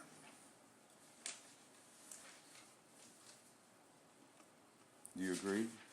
I'm gonna put that on my Completely. mirror. All right. Let's do a little meditation lesson. How you doing? Said that already. You look contemplating. Like, are you okay? She's vibrating. Okay, I do need to go to that. Yeah, if you need to do anything before we settle in. The other thing that Charity suggested, and I don't have a problem with it. Did you want to get together more often to meditate? You said something about. Well, I mean, eventually, yeah, Yeah. but I mean. Go ahead and go to the soon bathroom. Charity. Hey, First things first. that handle was stuck You have down to when pull I up went when you in get done. there. Be Yeah. sure, I couldn't flush because it was. Yeah, it was wasn't running. full. I'm used to doing it, so I always push it up when I'm done. I brought some stuff too, but we can eat after we get done here if you're wanting fellowship. Yeah, because I'll focus on all them flavors in my know. mouth. We don't want you doing too much to the senses right now. As Joe would say, you need to get away from the senses. So what you just said about, I am learning what I am. I'm unlearning what I am not. Unlearning what I'm not, to be what I already am. What's that phrase? What you are seeking is already, what you are looking for is looking for you. What you're seeking is seeking you. There's something out there that's like, I've not heard that one. you know, Okay. it'll come to me. But while she's in there, it's like, that's why the stallion thing, you know, you come into this world as an innocent babe, you know, and then you get programmed, or like they do, they break horses, you know, and then he broke free and he went back home, and he goes back into the wild where he can run free, and you see the eagle flying over his head, and you know, when he gets home, and it's just, you know, and it's just such a good picture, you know, of what happens. All right, let's go over this paper before we start.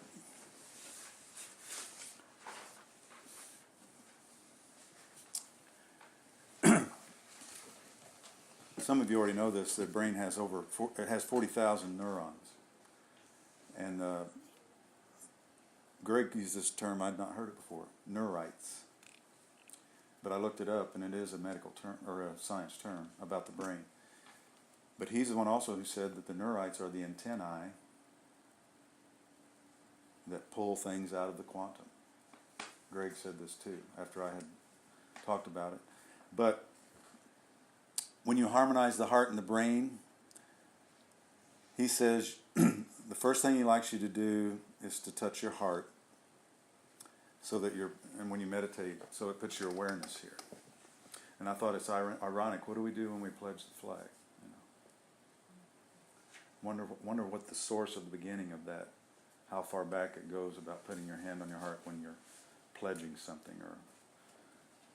But anyway, I thought it was interesting, because he says, he prefaced this with meditators and shamans and people all over the world he's gone to do this stuff. See, this is how they get into their meditations. So your focus is going to be there, and you're going to slow your breathing down to where you count to 5 when you breathe in, and then 5 seconds breathing out. Now the other thing I want you to do is cross your legs like we do in Psych K.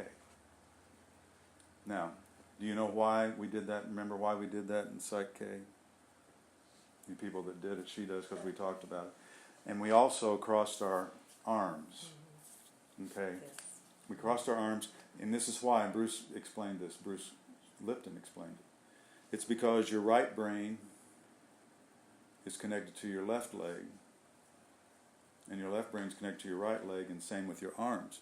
So once you pass that meridian of the middle, what you're doing is you're syncing the brain, both hemispheres.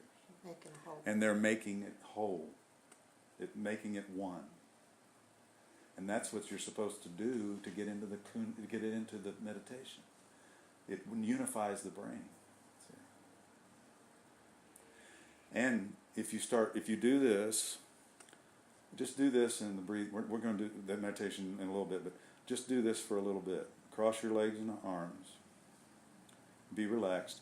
Now, to me, I'm close enough to my heart. I've got my hand here on my heart, so I've got my hand on my heart. See, you want to do that too. So, however you're comfortable doing that.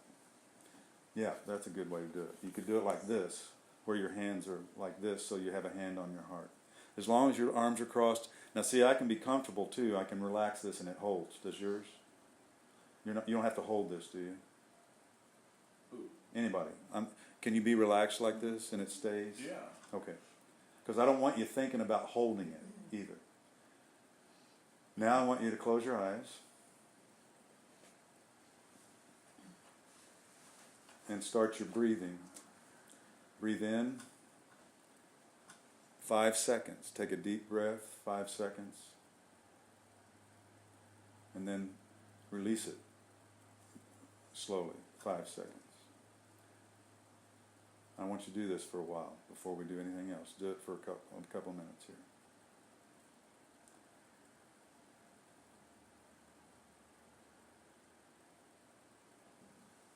Focus on your heart and your breathing. Focus on your heart and your breathing.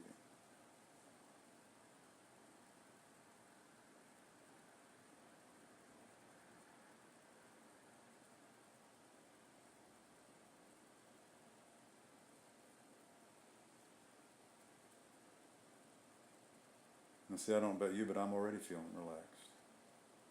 Are you feeling relaxed, more relaxed than you were? Okay.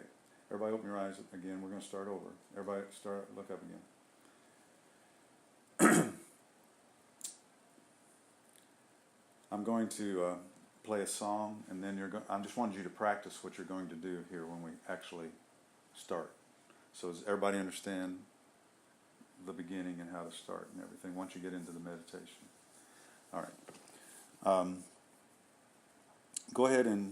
You can go ahead and close your eyes again. It's going to be a little bit before we actually get all the way into where you're just meditating. I'm going to do a song, and I want everybody's eyes closed. Do your technique right now while I'm doing this.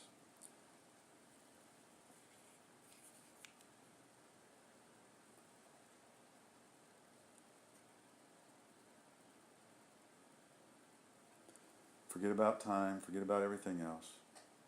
Focus on your breathing.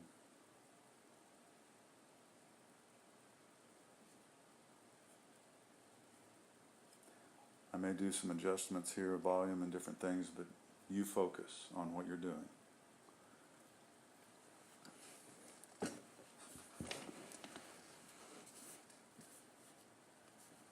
Actually, I want to play you a song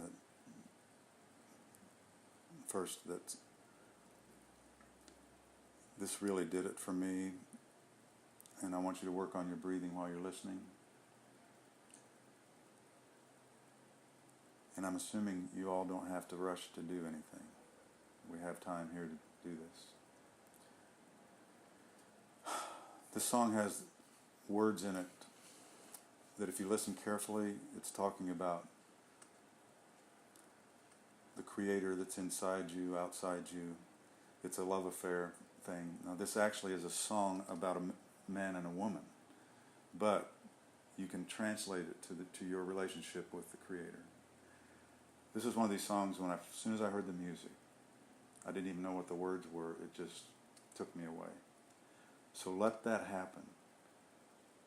Let the music and your focus on your heart and your breathing. When you hear the music and the song, start feeling the love of the Creator for you. Start feeling the love.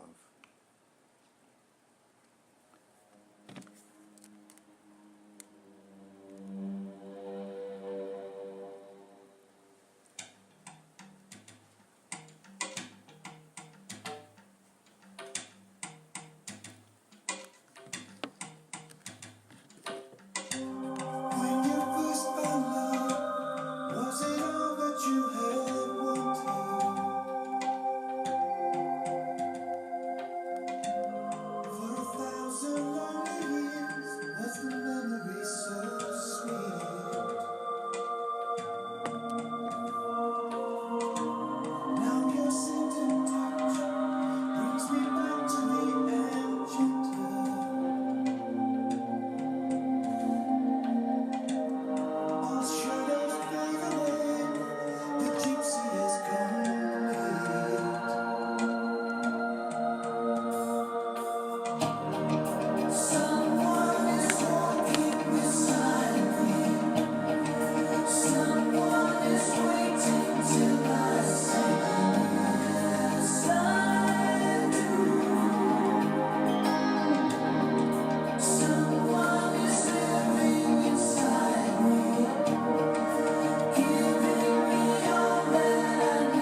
Okay, I'm going to sing a song.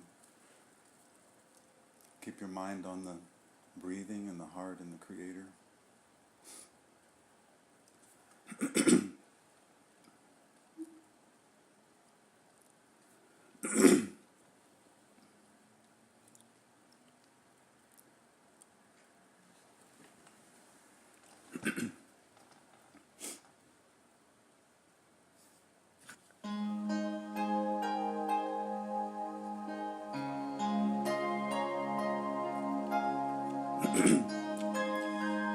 Let's see if I can get through this.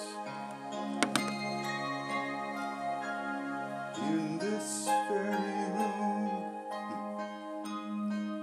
there's quite enough love for one like me. And in this very room, there's quite enough joy for one like me. And there's quite enough hope and quite enough power to chase away any gloom. For the Spirit, God's Spirit,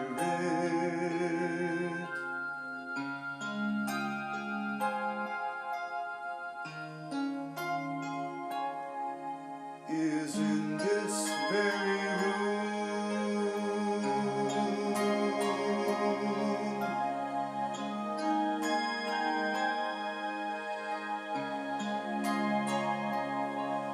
And in this very room, there's quite enough love for all of us. And in this very room, there's quite enough joy for all of us. And there's quite enough hope and quite enough power to chase away any gloom. For the Spirit, God's Spirit,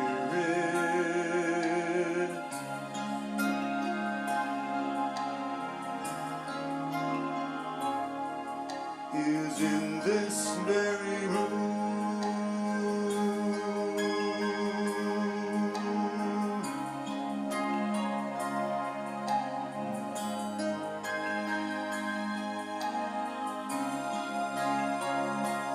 And in this very room, there's quite enough love for all the world. And in this very room, there's quite enough joy for all the world. And there's quite enough hope and quite enough power to chase away any gloom.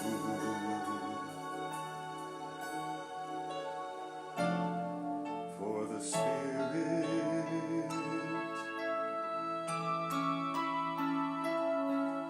God's Spirit,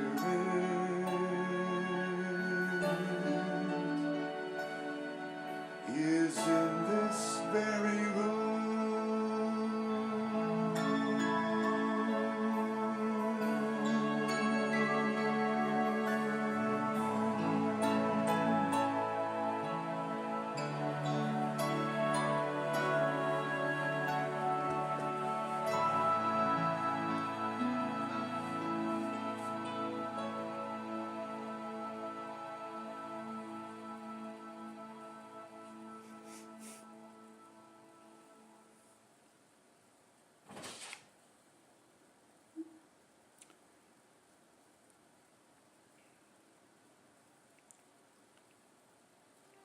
Okay, I'm going to lead you on a guided meditation here.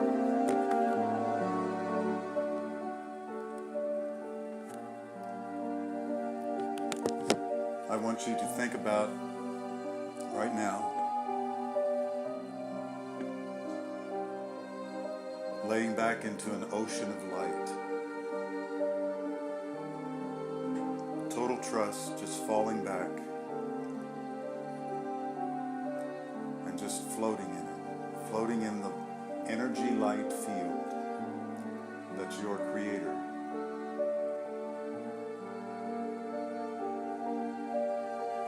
And just totally surrender.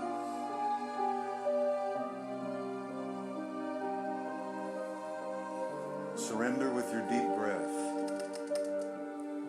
Breathing in. And then surrender when you breathe out.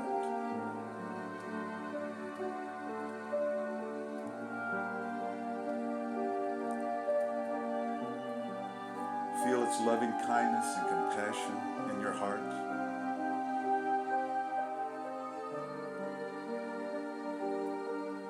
Knowing that it cares for you in every aspect of your life.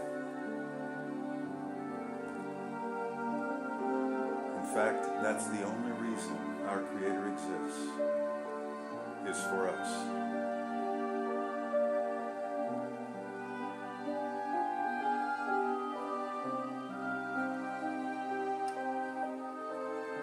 Feel His love.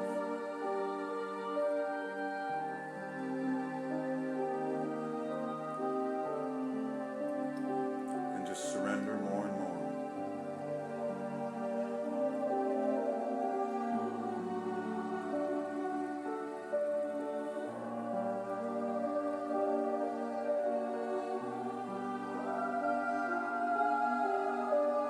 You can really know, really, really know that everything is okay. Everything is okay.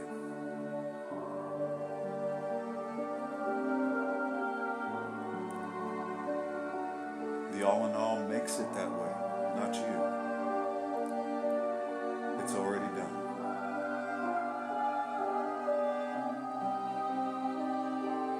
Release more in your breathing. Surrender more. Let go. It's all you have to do. Let go of who you think you are.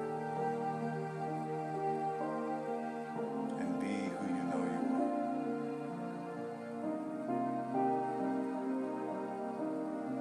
One with the Creator, source of all life, source of all love.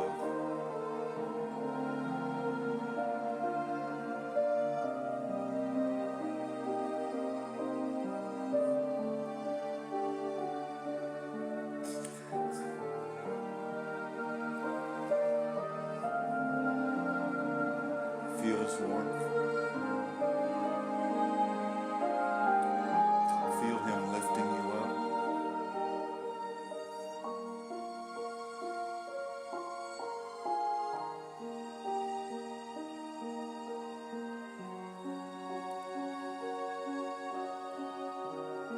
Now feel His love in your heart.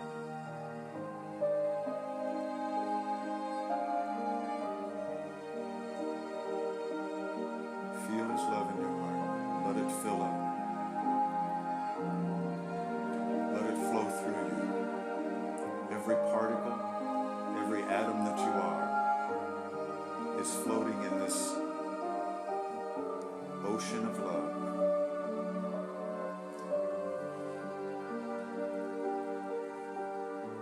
Totally suspended. Totally supported. Totally loved.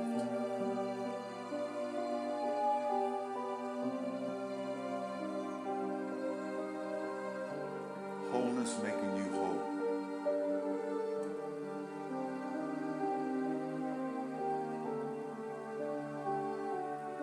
See it flowing through every part of your body, bringing wholeness to every organ.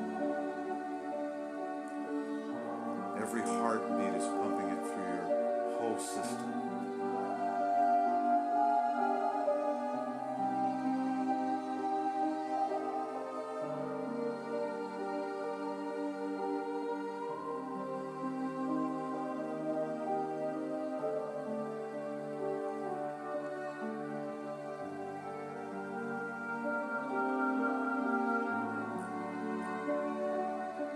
Now just feel appreciation and thankful, and be thankful for all that the Creator is to you.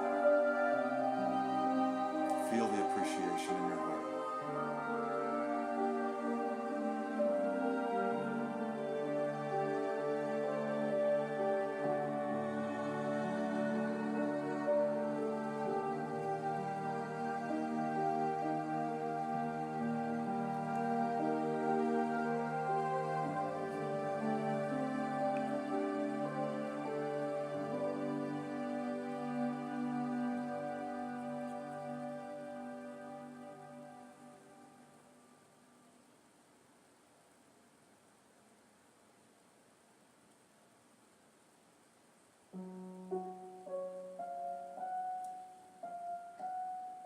Now I want you to think about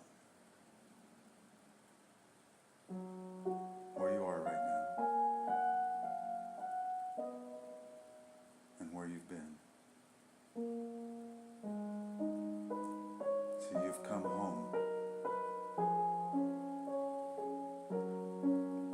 You've come back home where everything is okay.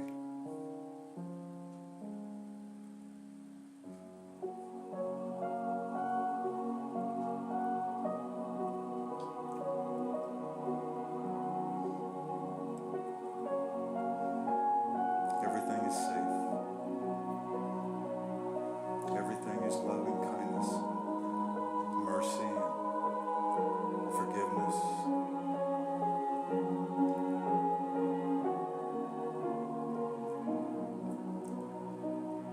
Everything is okay.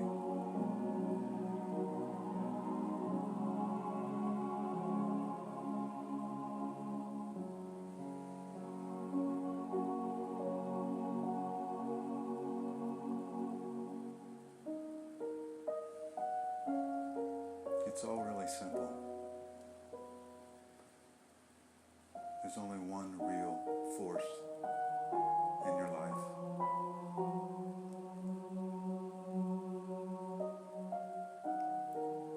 And it's the force and love of compassion constantly surrounding you.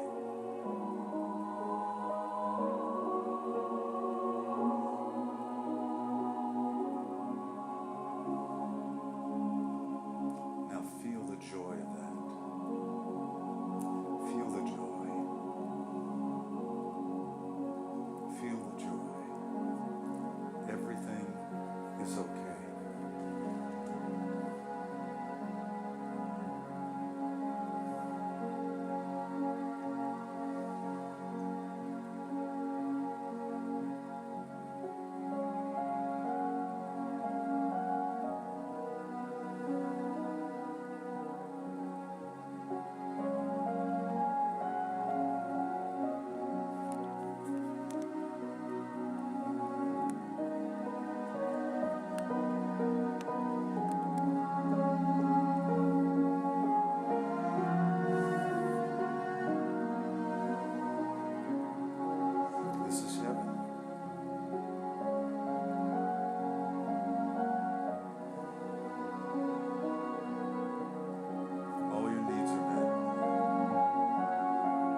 Feel it like the sun rays, the warmth.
Now I want you to take that love that you're feeling, the love in your heart,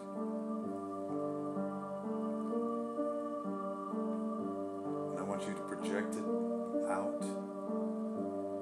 to someone you love, someone that needs healing, someone that needs emotional healing, someone that is in your life that you know that needs healing of any form. See that energy flow out of you and out of your heart.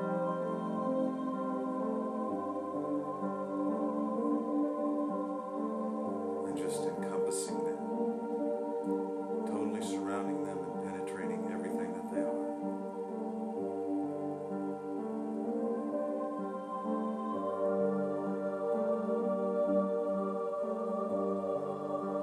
You're sending your love through the quantum field. It's there in an instant.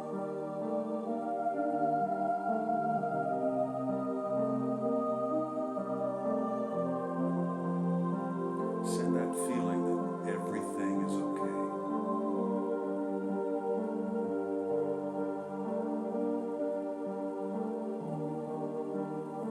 Melt their fears with that loving energy that says everything is okay.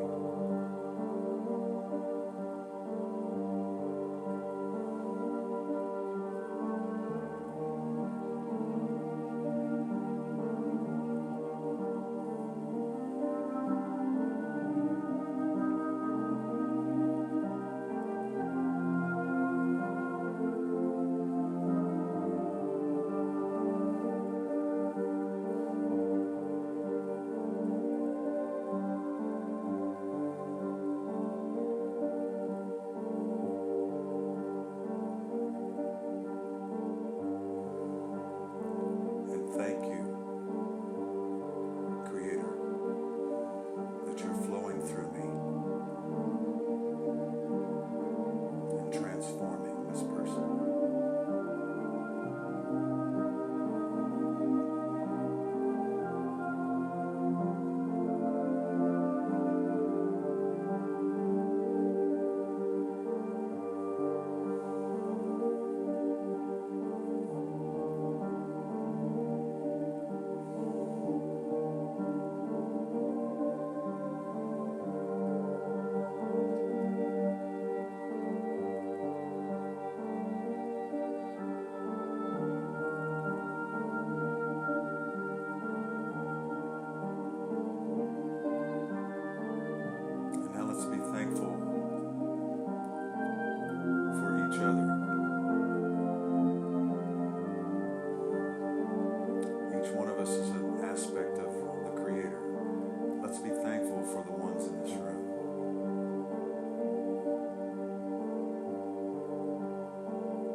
to the Creator.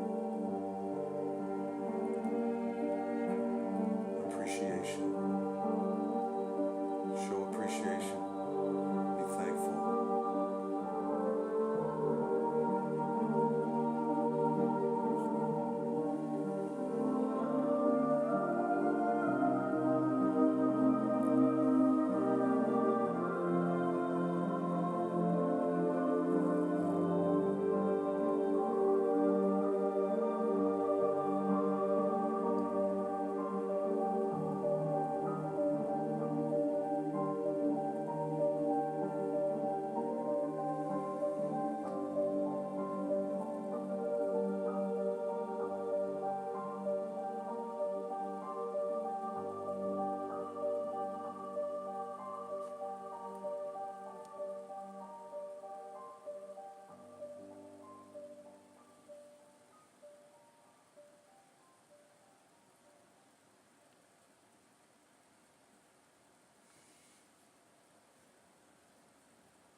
Okay, now I want you to do one more thing. I want you to go above the world, out into space.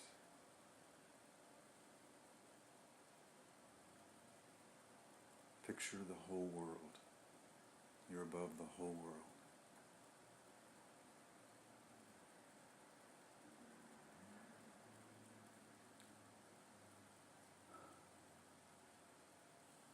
And with the feeling that you have about everything being okay, I want you to pull that world into your heart. With your love, your compassion, and the feeling that everything is okay. Pull that world all the way into your heart.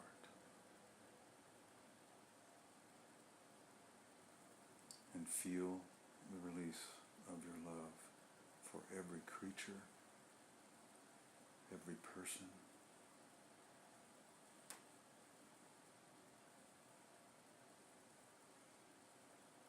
everything.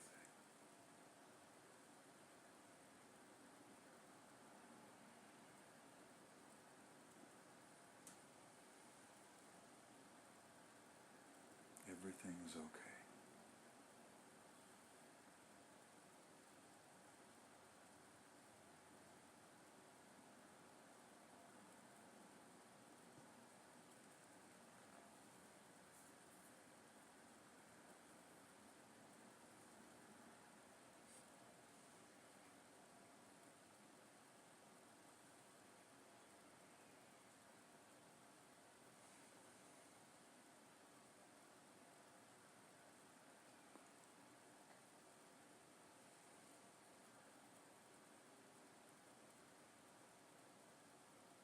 Whenever you're ready, you can come back, open your eyes.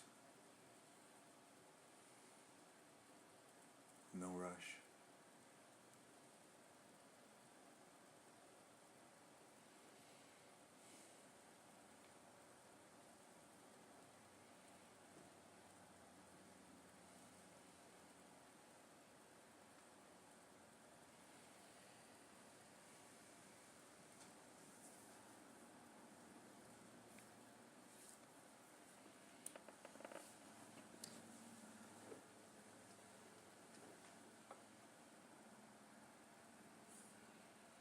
I just want to hug everybody.